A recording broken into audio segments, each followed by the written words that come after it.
শিবির গেলি কই ধর শিবির ধর শিবির ধর ছাত্র দলের ভয় নাই আছে আমরাও ফাটাবো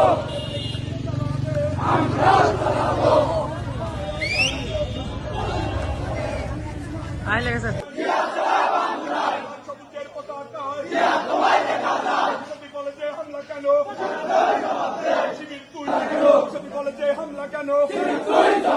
শিবির তুই জবাব দে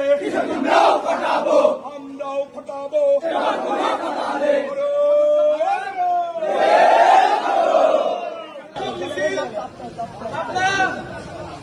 উদ্যোগে অনুষ্ঠিত হয়েছে এ পর্যায়ে সংক্ষিপ্ত বক্তব্য রাখবেন আপনার জেলা ছাত্র দলের অন্যতম নেতা আন্দোলন সংগ্রামের অন্যতম ভূমিকা পালনকারী শামীম হোসেন হৃদয়।